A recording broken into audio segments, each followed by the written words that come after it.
Hello, hello, hello. I am back again once again. I know it's been a week, it's been a while, but we're going to get into a lot today. It's going to be a little longer video than normal because we're going to recap week 18 real quick. After that, we're actually going to preview the playoffs. Yeah, let me do the playoff predictions as well. So let's do this. But before we predict the playoffs for the wild card, we're going to talk about week 18. There have also been a lot of coaches parting ways, getting fired, all that fun stuff, and then so we'll talk about that and possible head coaching vacancies, who's going to take which job, my predictions on that, and there's also been a lot of internet drama as well, specifically with Pat McAfee, Aaron Rodgers versus ESPN. There's also been Stephen A. Smith versus Jason Whitlock. We'll get into that drama in a little bit. But before we get all into all that, let's recap Week 18 first. So Steelers beat the Ravens 17-10. This game meant nothing for Baltimore, but this game meant a lot for Pittsburgh because by winning this game gives them a much better chance to make it into the playoffs. Spoiler, they did, but we'll talk about that in a moment. So Pittsburgh had to win this game or they were going to go home. And Mason, it was a crappy day, lots of rain. Najee Harris and their other running back, whose name I can't remember off the top of my head, did a great job running the football. And Mason Rudolph did a good job taking care of the football. That's all you can ask for a Mike Tomlin team is running game and good defense. That's what the Steelers have been known for probably ever since their existence. Next game, Texans won, beat the Indianapolis Colts 23-19 in a very, very good game for the most part. Gardner Minshew was this close to winning it for them, possibly winning the AFC South. But CJ Stroud, right that first play, 75-yard bomb, Nico Collins for that touchdown. Dog, I just knew they were going to win that game. It was a good game from start to end. CJ Stroud is that guy. Like, CJ Stroud is going to be the quarterback to break the Ohio State quarterback curse. Like, there hasn't been any good professional quarterbacks who came from Ohio State. Now, you can argue, say Justin Fields is good. I don't know how I feel about Justin Fields, but he's not bad, but he's not great. But I feel like CJ Stroud is going to be a great quarterback because Michigan has Tom Brady, and who else do they have? Who else came from Michigan? I'm trying to think. Chad Henne, but he wasn't really like a starter. He was mostly a career backup. But yeah, when you have Michigan who has Tom Brady, he's the GOAT quarterback. Ohio State doesn't really have anybody who is from the quarterback position. Justin Fields is a solid quarterback, but CJ Stroud, he might be that guy. He's going to be Rookie of the Year without doubt. And if it wasn't for CJ Stroud, Puka Nacua would be Offensive Rookie of the Year, which we'll get to that. Talk about Puka in a second. Bucks beat the Panthers 9-0. Ugly ass game. Panthers actually have a pretty decent defense, but with that win, the Buccaneers win the NFC South. They clinch the number 4 seed. So really not much to talk about. Good on them. Apparently Baker has been dealing with a couple of injuries, which is not good for the Bucks' chances on Monday. But you got to see what I think about that in a little bit. Bengals crushed the Browns in a meaningless game for both teams. Browns already clinched the 5th seed. They arrested Joe Flacco. Bengals really weren't playing for much either. They're just playing for pride. And all the AFC North have a winning record, which is insane. But good, yeah. So good on Cincinnati for winning that game. Lions played all their starters to beat the Vikings 30-20. Sam Laporta got hurt. I believe Brian Branch got hurt. So that's the risk you run. But they officially clinched the number 3 seed. Vikings didn't really do much. Justin Jefferson did a little bit, but not enough. Jets beat the Patriots 17-3, which we already know. Breaking news: Bill Belichick's last game as the coach of the New England Patriots. He is officially out of the organization, but we'll get that in a little bit. Not much to say about that. Saints crushed the Falcons 48-17 with a chance to make the playoffs, but they don't because of Green Bay winning, which we'll get to that game in a moment. So yeah, the big thing from this game was the fake kneel down to a run play by Jameis Winston. He was told to knee it, but then he also handed the ball off to Jamal Williams to get his first touchdown of the year, and that pissed off Arthur Smith. as it probably. I'd be pissed too, but you know what? It is what it is. The pros, you don't really run the score up. I don't believe in running the score up. Like if you're bad, you're bad. Yeah, stop us, whatever, all that shit. 'Cause it's an, and that led to Arthur Smith being fired. I believe he was. Yeah, he was the first coach at the end of the year to get fired. Not the first coach to get fired, but he was the first coach after the regular season to get fired, I believe. And then shortly afterwards, even with the win, Titans beating the Jaguars 28-20, knocking the Jaguars out of the playoffs, so the Steelers and Bills clinch a spot in the playoffs no matter what happened that week, the rest of that weekend.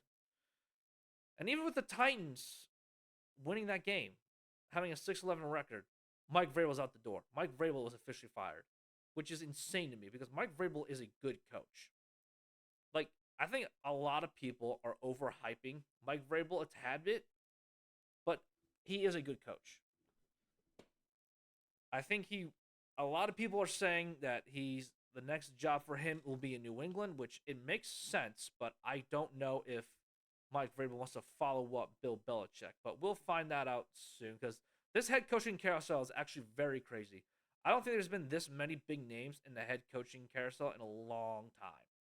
But we'll get to more of that in a little right soon because Seahawks beat the Cardinals 21-20. They went 9-8 as well, but they missed the playoffs because because the Seahawks, even the Seahawks winning that game, the organization and Pete Carroll decided to go separate ways. Like Pete Carroll's no longer the head coach, so the story goes as of right now, he is a consultant for the Seattle Seahawks, which is quite an interesting move. I thought because Pete Carroll is a very good football coach. He's I believe he's the only coach. Actually, no, it's like Jimmy Johnson did as well. He's the only coach to one of the only I think 2 or 3 coaches to win a national championship in college and a Super Bowl. I know him and Jimmy Johnson are the only 2 I can think of that have done it. There's probably somebody else, but I don't know off the top of my head as of right now. So Seattle has a vacant open position, and I'm curious to see who Seattle's going to hire because they could hire. There are a lot of people out in the market. And now the Packers beating the Bears 17-9. And because the Packers won, they officially clinched the 7th seed in the NFC. They're in the playoffs. They're going to face Dallas, which is crazy. Because Jordan Love has had a very sneaky good year. Like, I looked up his stats. He has over 4,000 passing yards. I believe he's second in the NFL with 32 touchdowns and only like 11 receptions, which is not terrible at all for first year starting. And of all the hype, all the drama around, Aaron Rodgers leaving, Packers have been spoiled with 2 Hall of Fame all-time greats for the past 30 years. And we were unsure about Jordan Love, but his first year, he looks like to be the answer. He definitely deserves another contract. He definitely deserves another contract. I don't know if he's good enough to win another Super Bowl for Green Bay, but I think he's good enough to earn another contract. The only issue with the contract is like quarterbacks are getting paid $250 million like minimum now. Like, the market for quarterback keeps going up and up and up, and I don't think Jordan Love is worth that right now. So what I think they're going to do is they're probably going to. No, doesn't matter what happens because I didn't think Green Bay was going to make the playoffs. I don't think a lot of people were expecting Green Bay to make the playoffs this year. They have a lot of young talent, and the defense has been very up and down this year, especially the defense. The defense has not been that great, so they're probably not going to make it past the wild card round, even though it'd be absolutely hilarious if Green Bay upsets the Dallas Cowboys. Which I hope they do, but I know they're not. Now, another 2 more meaningless games. Chiefs win 13-12. Chiefs had all their backups in. Doesn't really matter. Chargers get the 5th overall pick. They're still looking for their head coach. And now there's the LA connection. Chargers should interview Pete Carroll. I don't know if he wants to be a head coach again, but I think that'd be a great move for the LA Chargers for them getting Pete Carroll, or hell, Pete Carroll going to Carolina. But we'll see. We'll see what happens. Raiders beat the Broncos 27-14. And now the Raiders have an interesting spot. Like, I don't know what's going to happen with Oakland, or actually Vegas. Because I believe Antonio Pierce absolutely earned this coaching position. The interim time should be removed, and Antonio Pierce should be the head coach of the Las Vegas Raiders. But we all know Mark Davis. He wants to go after the big name. He's a lot like Al Davis. He always wants to make the big splash, the big move, to keep their names in the headlines. We all know. So I think it's either gonna be Bill Belichick, Mike Vrabel, or Jim Harbaugh. Those are the three coaches I think the Raiders really want. I think that's what Mark Davis really wants to do, but I just don't know if they if those coaches want to go to Vegas. Jim Harbaugh, because from what I heard from reports from other reporters, is like Jim Harbaugh loves the LA Chargers, but who knows for sure? He's still enjoying his victory and is celebrating the national championship from Michigan, but we'll talk about that in a little bit. Giants crushed my Eagles 27-10.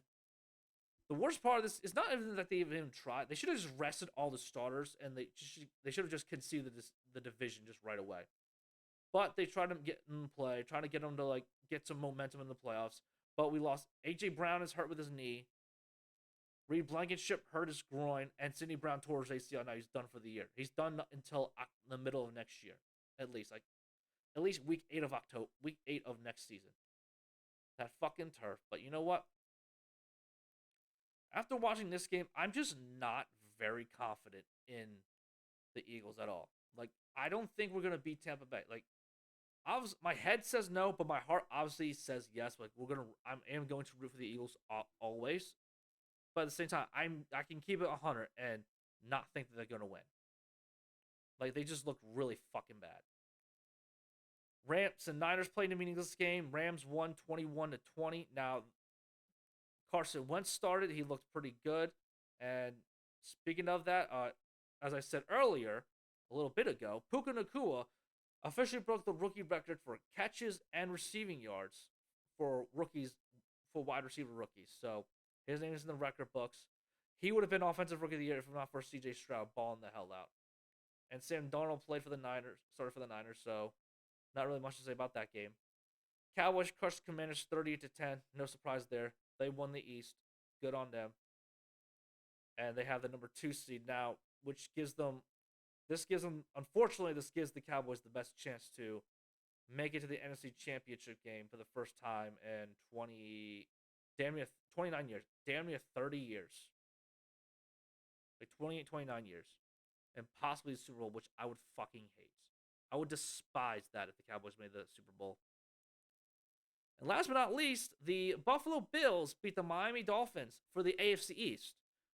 What a turnaround for the Buffalo Bills. They were 500, losing an overtime game to my Philadelphia Eagles, and they won 5 in a row to win the division. While Miami, the Dolphins did the same thing that the Eagles did. They had a good division lead. Well, they had actually even worse than the Dolphins because they had like at least a 3-game lead.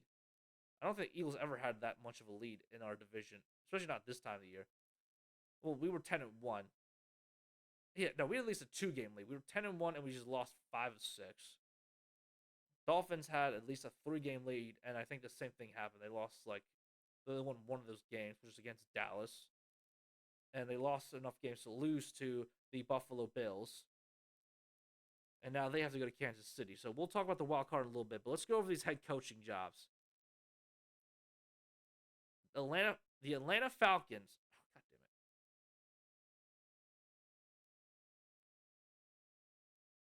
So the Atlanta Falcons, obviously, like I said, they're the first team after the NFL season to fire their head coach. 7-10 for 3 straight years. They need to. I don't know who'd be a good fit for Atlanta. So apparently, Ian Rappaport says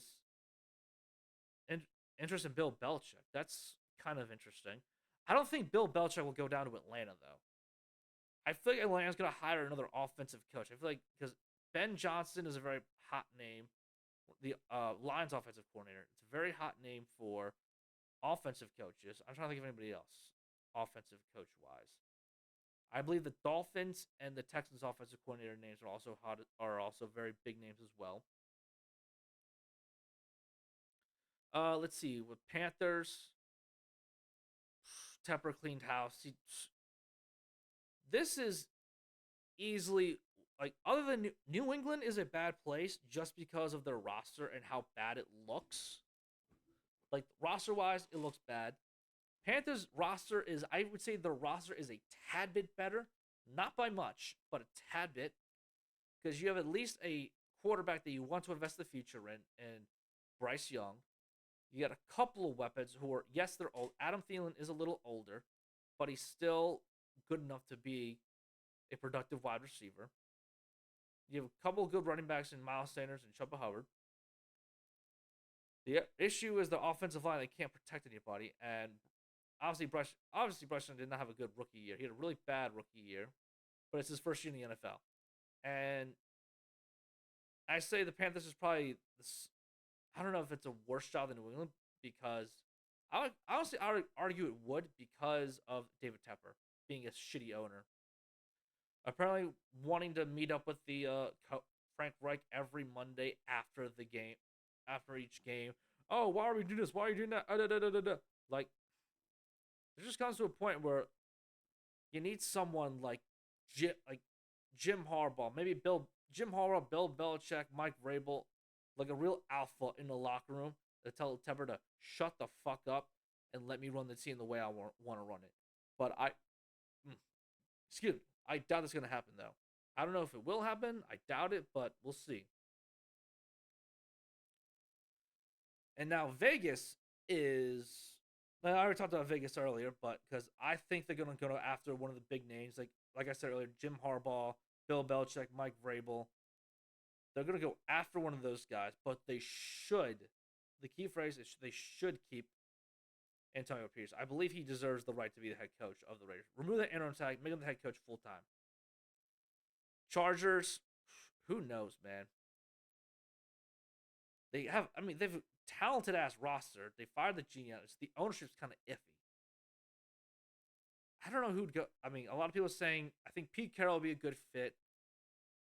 The only problem is you had a defense. Your Brandon Staley was a defensive coach on the for the Chargers, and they really didn't do that well together. But maybe the Chargers are gonna go for an offensive coach. I don't know. Like Patriots, I think the most likely thing for New England is probably Mike Vrabel. A lot of people are saying Gerard Mayo. He's the linebacker coach. He doesn't. But the only issue is he doesn't have any other experience outside of New England. So I think Vrabel would be the best bet for the Patriots, even though it's a long shot. I won't say the long shot, but who knows? I don't know. No one knows right now. Yeah, Seattle. Seattle is a very surprising move. Carroll, gets moved up to the office, but he's probably gonna get interviewed for other coaching jobs. Now, a name I'm hearing from Seattle, a lot of people are connected to Seattle, is Dan Quinn. Like Dan Quinn is what probably will go back to Seattle. I don't know if he will, but those two are connected. Obviously, because Dan Quinn helped create the Legion of Boom and that elite defense from the mid 2000s, where they won the Super Bowl with that elite defense. So who knows? And it'll be his second head coaching opportunity because for majority of his I shouldn't say majority, only 2 of the years he made the playoffs, but I don't think Dan Quinn was that bad of a football coach. He made the Super Bowl his second year, but he had Kyle Shanahan as MVP. Kyle Shanahan and Matt Ryan as MVP quarterback. 17, they made it back to the playoffs, barely, but they made it back. So I think Dan Quinn would be a solid choice for Seattle because he knows Seattle, he knows the system well. And 2 more other coaching vacancies are the Tennessee Titans. Obviously, we're all surprised that Mike Vrabel got let go. But the problem is we don't know who. I don't know who wants to go down to Tennessee. Derrick Henry's not going to be back. He just finished up his last year contract with Tennessee. You have a rookie. He's not a rookie. Now he's not a rookie anymore. But you have a quarterback in Will Levis who. I like Will Levis from what I've seen. He did great against Atlanta. He kicked their ass. He had 4 touchdowns. He was very up and down. He led the Titans back against the Dolphins. So there's been flashes of Will Levis, and I think that's what you want to see out of your rookie quarterback. You want to see flashes. obviously he's not CJ Stroud, but like I think you can see enough and say, yeah, Will Levis will be my guy for the future, at least for the next couple of years on the rookie contract. But yeah, so who knows? Tennessee, I don't know, I feel like Tennessee's kind of an iffy place. I mean, it's a great city, but like, and then Washington, hmm, I don't know who's going to go. I don't know who Josh Harris is going to hire for Washington. They say, and as you see right there, they hired the former executive Bob Myers, so they're going to take their head coaching position very seriously. I don't know if Bill Belichick want to go there. I don't know if Jim Harbaugh wants to go there. They guys who want total control. So yeah, I just think it's really what's the word? Interesting because they're the second overall pick, and I don't know if Sam Howell's the guy. I don't know if the coach is going to get thinking Sam Howell's going to be the franchise quarterback, even though he's not a bad quarterback whatsoever. I think he's very mid to like low mid quarterback. But what else? The offensive line's not that good, and the defense got progressively worse. So, well, it doesn't help that you trade away your two best defensive players in Chase Young and Montez Sweat. So I wouldn't say that's not on Ron Rivera. That's not Ron Rivera's fault, but yeah, Ron Rivera he hasn't had a winning record over there. He won the dog shit division at 7-9 and during the COVID year. But yeah, I don't know. Washington's and again, a lot of these places are interesting, but I think the worst place is Carolina because of David Tepper. Roster wise, the worst place is New England because they don't have a lot of talent anywhere except for their defense. They can make. I don't know if that's all Bill, but they have really good defensive players. And now, but roster wise, I think the best. I don't know. Atlanta has a lot of great young pieces on offense, especially Bijan, Drake London, Kyle Pitts. But you're iffy at the quarterback. You're not high enough to draft one of the guys coming up. Well, the two big guys, and Caleb and Drake May, who everyone's saying is going to go 1 and 2. You could move back and get Michael Penix if you like him enough, but I don't know if they like him enough. I don't know if the coaching staff, whoever they bring in, is going to like him enough. Let's see. Vegas is also interesting. I don't know what they're going to do there, but talent-wise, I think the Chargers have the best roster. Obviously, you have Justin Herbert, and you have a lot of really Justin Herbert, Keenan Allen for wide receiver, Austin Eckler. Yeah, Austin Eckler's gonna be a free agent though, and these three players probably carry big caps hits. They're probably gonna get rid of Khalil Mack and also probably Derwin James, but we'll see. Seattle is interesting because they're not terrible. Um, yeah, the two worst. The Patriots, Titans, and Commanders don't have. Well, I should say. Yeah, Titans don't have that good of a roster. It's the same thing with New England. The only thing I like about Tennessee is Will Levis, and he's very iffy at best. That's another crapshoot because you start him halfway through the year. He looked good. He had flashes, so we'll see what happens with the situation there in New England. And let's talk about Pat McAfee real quick because obviously he has been on the show for a while. Like obviously he's run his show and he signed with ESPN not that long ago. I believe they started this year, this NFL season. So we don't know all the details, but everyone's speculating that yesterday's show, he said, "Oh, Aaron Rodgers is not going to come on for the rest of the NFL season," and people interpreted that as, "Oh, ESPN is making Pat McAfee not bring on Aaron Rodgers anymore because obviously he has stances against COVID. He's got stances against certain other people under the Disney umbrella, like with Jimmy Kimmel specifically. He's got beef with him, which I don't blame him because I don't like Jimmy Kimmel either. But he was talking about the Epstein list, and for some reason people are dumb, and Jimmy Kimmel thought that Aaron Rodgers accused me of being on the Epstein client list, which we don't know. When it comes to that client list, I don't think we're ever really going to know who was on it. They're going to release it slowly over time. But that's another topic for another video. So yeah, Pat McAfee's already had beef with one of the lead executive heads, Norby Williamson. Supposedly he doesn't like the Pat McAfee show, but the other couple of the other executives do. I see this as a win. It's crazy that Pat is even going to war with his own network, which is hilarious, but at the same time, and hilarious and awesome at the same time, because they should be called out for bad ownership. And it led to Aaron Rodgers coming on today because of, and get his quick thoughts on Bill Belichick and Nick Saban. Bill Belichick being let go by the Patriots, and Nick Saban retiring. And yeah, so it doesn't seem so. It seems like a lot of us, me included, because I thought that's what was going to happen. I thought ESPN, because obviously I'm not on the inside, but I thought ESPN basically went to Pat like, no, don't bring Aaron Rodgers on ever again. And Pat said, fuck you, I'm bringing Aaron Rodgers on today. So we really should, I guess my point is that we really shouldn't be concerned about Pat McAfee not having creative control on his show, which he obviously does. And now I want to see if we could talk about Stephen A. Smith real quick, because Stephen A. Smith and Stephen A. Smith and Jason Whitlock, excuse me. So let's see if we can find something on that real quick. I'm not going to replay the video.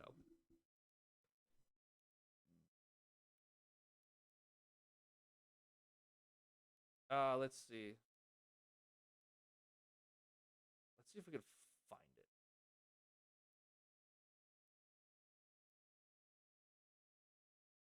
Actor in a plant. Okay, so yeah, this is. So it seems like the beef originated.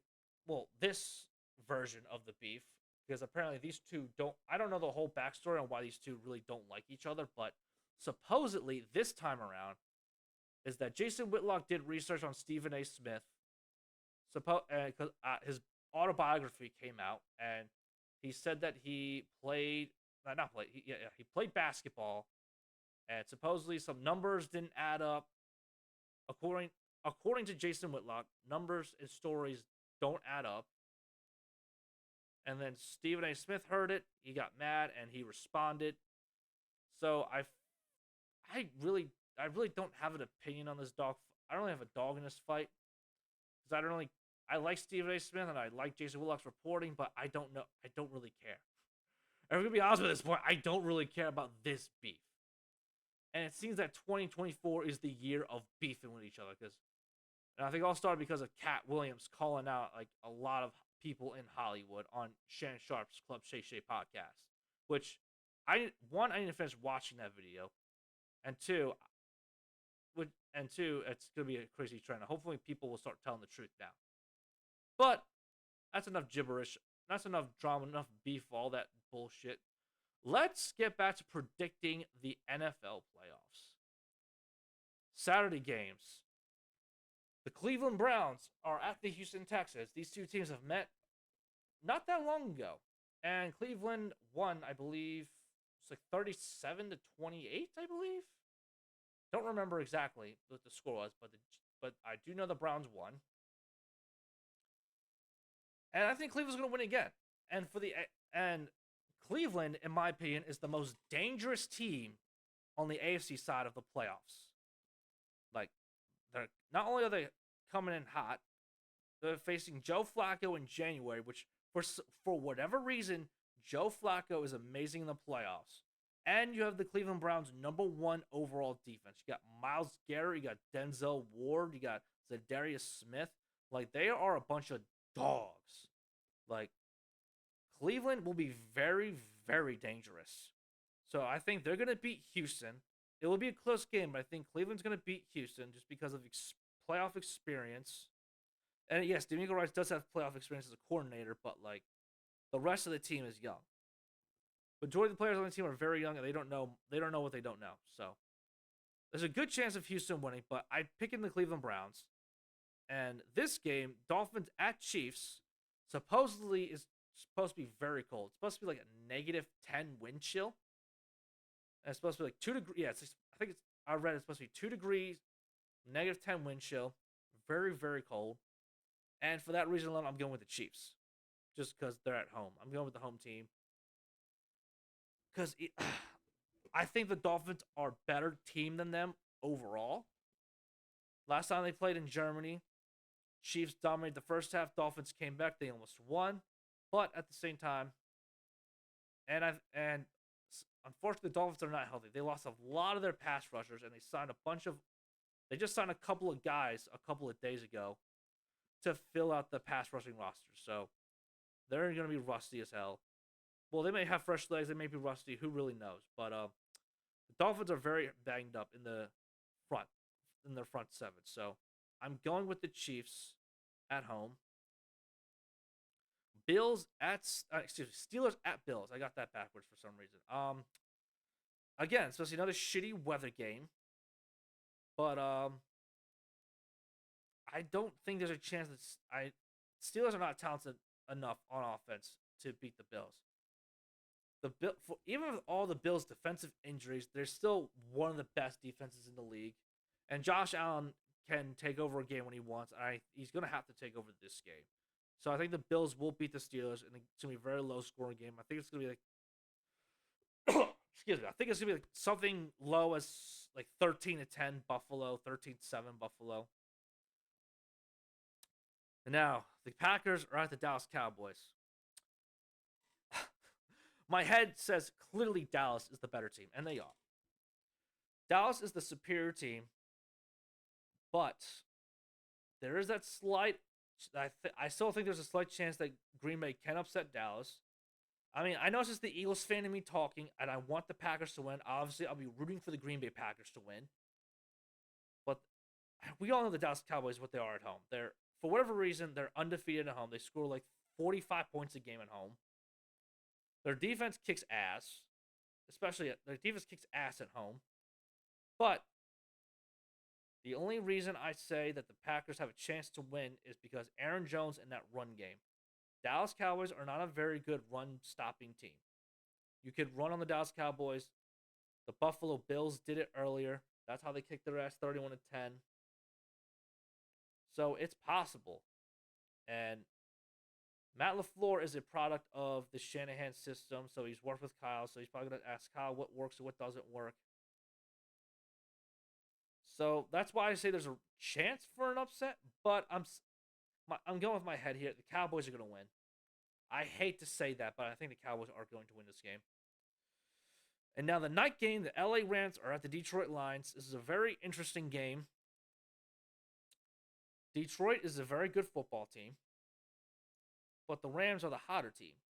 Matthew Stafford comes back home to Detroit, where he's played the majority of his NFL career. Jared Goff faces his former NFL team he took to the Super Bowl with Sean McVay as the head coach. So, big storylines galore is what this game is. I don't know. I like the Rams really have a no-name defense except for Aaron Donald. They have a rookie defensive tackle. I can't remember what his name is, but he's kicking ass. He has like 9 sacks. He's the most sacks running interior lineman for a rookie. More than Jalen Carter, unfortunately. But, so, Aaron Donald still commands double and triple teams. This is going to be an offensive shootout. That's the only thing I know about this game. If I know one thing about this game is that it will be an offensive shootout. And whoever gets the ball last is going to win the game. I think whoever scores a field goal first will lose. But what I mean by that is, if the Lions get the ball, they drive down the field, but they get stopped short and they go for the field goal, I think that's the moment they lose the game. And vice versa with the Rams. If the Rams drive down the field, Lions stop them, and they score a field goal, I think the Lions will win that game. Because I think in order to win this game, you got to score touchdown after touchdown after touchdown after touchdown. So whoever scores the most touchdowns over field goals will win this game. And this is the hardest game to pick. Because the Rams are arguably the Rams are the hottest team coming into the playoffs for the NFC side. That isn't Dallas. That isn't